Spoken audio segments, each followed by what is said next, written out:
और अपने समाज को लोग भूल जाते हैं, संविधान के लोग भूल जाते हैं। इसलिए आप लोग से मैं बताना चाहता हूं, यदि 85% लोग और दूसरे पार्टी और दल में राजनीति करने वाले लोग को जब तक आप बहिष्कार नहीं करिएगा तब तक यह संविधान की रक्षा नहीं हो सकता। इसलिए आप लोग से मैं कहना चाहता हूं, अभी पार्टी में है, चाहे कांग्रेस पार्टी में हो, चाहे भाजपा में हो, या आपका बिहार, उत्तर प्रदेश, बिहार के छोटा छोटा जो भी पार्टी है, सब पार्टी में हमारे लोग, हमारे शोषित दलित गरीब परिवार जाता है और जाकर अब अपना स्वार्थ में हमारे लोगों को भूल जाता है। इसलिए यदि 85% के नारा देने वाले लोग, संविधान के रक्षा करने वाले लोग और आपका शोषित दलित के भलाई सोचने वाले लोग हर पार्टी को छोड़कर एक देश में 85% की एक टीम बने, एक पार्टी बने, तभी इस देश में आपका 85 का इज्जत और सम्मान बच सकता है।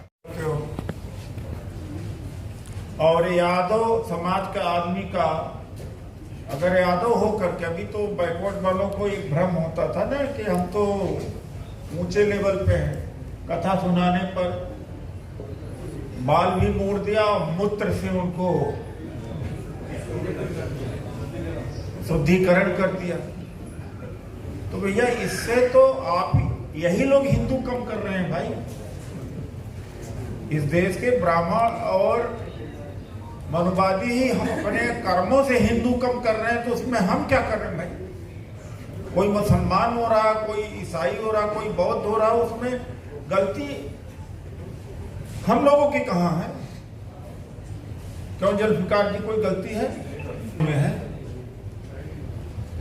पहले हालत यह थी कि कुएं का पानी नहीं, तालाब तक का पानी नहीं पी सकते थे। तो ऐसे में अगर मंदिर का दरवाजा आपने पूरा बंद कर दिया था और मस्जिद का दरवाजा खुला मिला और जिसको खुदा चाहिए था मस्जिद की तरफ चला गया, तो गलती जाने वाले की कहां है? तुमने तो जबरदस्ती भेज दिया वहां।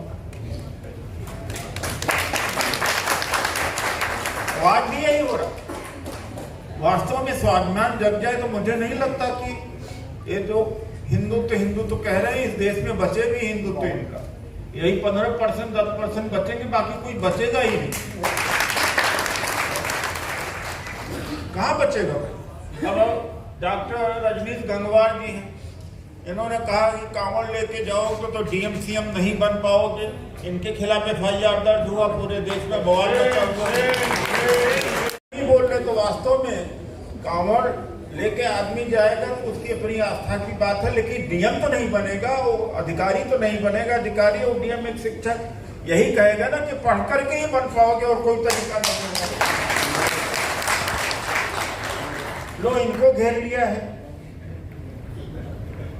अब इनमें इनका क्या दोष है?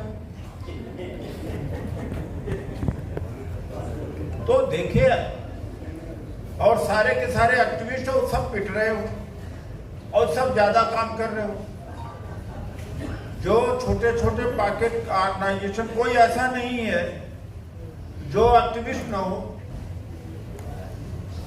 परवीन जी हैं, संध्या ठाकुर जी हैं, कोई ऐसा नहीं है, डॉक्टर साहब हैं, लेकिन क्या होता, सब अपने स्तर पर कर रहे हैं। और अपने स्तर पर ज्यादा भी काम कर लोगे, 10 गुना काम कर लोगे, तो भी आपको प्रोटेक्शन नहीं है, मनुवाद से छुटकारा नहीं मिलेगा। लेकिन कम भी काम करोगे और रोमा के प्लेटफॉर्म में काम करोगे, बहुत बड़ी शक्ति हो जाएगी, कोई आपको छू नहीं। और गुंडागर्दी का दौर है, अगर आपके पास में लोग नहीं है, आप नहीं बच सकते, नहीं बच सकते। मैं तो बड़ा बोलने वाला हूँ, बहुत आते हैं मेरे पास, 10, 15, 20, 25 का तो रोज में कुछ ना कुछ भला करता रहता। वो सब ज्यादातर बोलने वाले होते हैं। क्यों भाई, क्या हुआ? अकड़े रहते हो कि मैं ये संगठन चलाता हूँ। बहुतों का ट्रांसफर पोस्टिंग होता है, डिमोशन होता है, सब भाग के आते हैं। तो मैं यही आपसे कहूंगा कि संगठन बनाओ। केवल संगठन ही बचा सकता है, जन ही बचा सकता, सिर ही बचा सकता।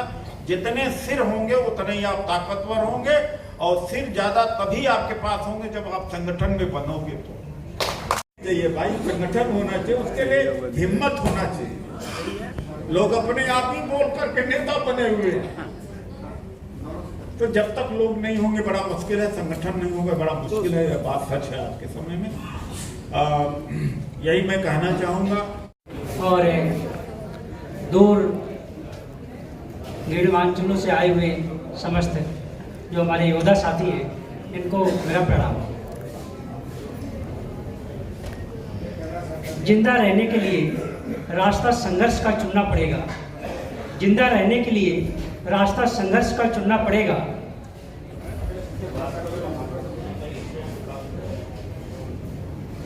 जिंदा रहने के लिए रास्ता संघर्ष का चुनना पड़ेगा। मैं भी अपनी आदत से मजबूर हूँ कि मुझे जो सही बोलना है, जो पढ़ाना है, मैं वही पढ़ाता हूँ।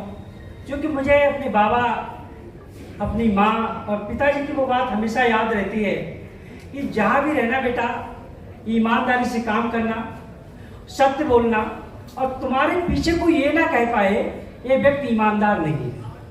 बहुत अच्छा। उसी का मैं निर्वाह कर रहा था। और अभी जैसा यहाँ पर मांग उठी, उस कविता को सुनाया जाए। आप सभी बुद्धिजीवी लोग हैं, उस कविता को सुने।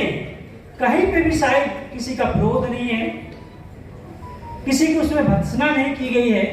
अरे शिक्षक है तो मार्गदर्शन करना हमारा काम है, वही मैं मार्गदर्शन ही कर रहा था। शायद सबसे बड़ी गलती कर दी उसमें भीमराव अम्बेडकर साहब का नाम ले लिया मैंने, और गलती कर दी कि मैंने ये कह दिया कि मैंने आज तक कहीं इतिहास में पढ़ा नहीं है कोई भगवान आया हो किसी को उद्धार कर दिया हो। इसमें मेरी भी क्या गलती? जो पढ़ता रहा वही मैंने पढ़ाया बच्चों को। वो कविता में आप नीति अब ये पूंजीवादी युग है, राजनीति अब धर्म नीति अब ये पूंजीवादी युग है। जनता की है धर्म अफीम इससे बोराया जगह, अंधी आस्था मिथ्या आडंबर है इसको मार भगाना।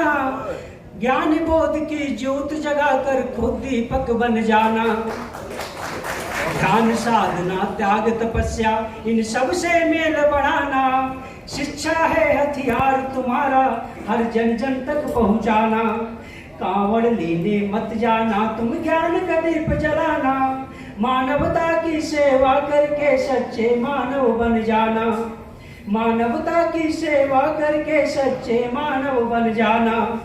पंडा पुरोहित नेता पूंजीपतियों की चालों को जानो। पंडा पुरोहित नेता पूंजीपतियों की चालों को जानो। ये सब पलते हैं षड्यंत्रों पर इसको तुम पहचानो। ईश्वर के मिथ्या सुख की ये तुमको राह दिखाते। धर्म संकट है बहुत बड़ा जन जन तक भ्रम पहुंचाते। खुद के बच्चे पढ़े विदेशों में तुम कांवड़ लेने जाओ।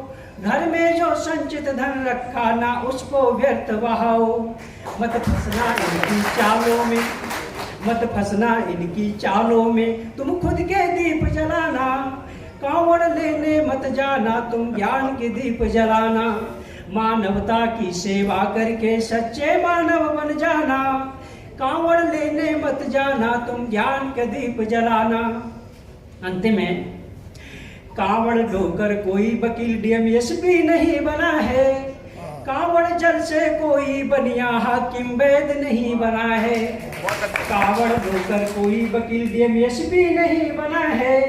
कांवड़ जल से बनिया हाकिम वैद नहीं बना है। कांवड़ से बुद्धि विवेक का तनिक विकास न होगा। भांग धतूरा गांजा सुरपा मद से कोई उद्धार न होगा। जाति धर्म का नशा छोड़कर सोई कल्याण करो तुम। जाति धर्म का नशा छोड़कर सोई कल्याण करो तुम। शिक्षालय पुस्तकालय में पढ़ ज्ञान प्रगाढ़ करो तुम। जाति धर्म का नशा छोड़कर सोई कल्याण करो तुम। शिक्षालय पुस्तकालय में पढ़ ज्ञान प्रगाढ़ करो तुम।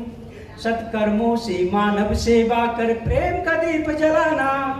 कांवड़ लेने मत जाना तुम ज्ञान का दीप जलाना। मानवता की सेवा करके सच्चे मानव बन जाना। जाना तुम ज्ञान का दीप जलाना। अरे हम छोटे छोटे बच्चों को पढ़ा रहे हैं, उनको सही शिक्षा नहीं देंगे तो हम किसको देंगे। इसके बाद अगले दिन हमको एक फोन आता है कि मैं विश्व हिंदू परिषद से बोल रहा हूँ, कविता बड़ी अच्छी लिखी है, शब्द बड़े अच्छे हैं आपके, अगर आप धर्म के लिए लिखे तो आपको राष्ट्रपति पुरस्कार भी मिल जाएगा। आगे ये भी कहा गया कि अगर आप अभी मुझे 2 मिनट का वीडियो बना के भेज दें माफी मांगते हुए तो बहुत अच्छा रहेगा आपके लिए। मैंने वरना क्या होगा, वरना हो सकता है आप सस्पेंड भी हो जाएं। तो मैंने कहा वीडियो मैं अपनी सहूलियत से बनाता हूँ, किसी कहने से तो वैसे नहीं बनाता। कोई बात नहीं। फिर लगातार इस तरह से और 1-2 फोन आते रहे, क्योंकि हमसे कोई ज़्यादा बात नहीं करता, क्योंकि मैं तार्किक बात करता हूँ, टूक बात करता हूँ, ज़्यादा मैं बात करता नहीं हूँ। तो जो हमारे ऊपर अधिकारी लोग हैं, साहब लोग हैं, उन पे प्रेशर बनाया गया कि इसको समझाओ, क्योंकि 8 सालों से मैं तो समझा नहीं, तो अब क्या समझूंगा।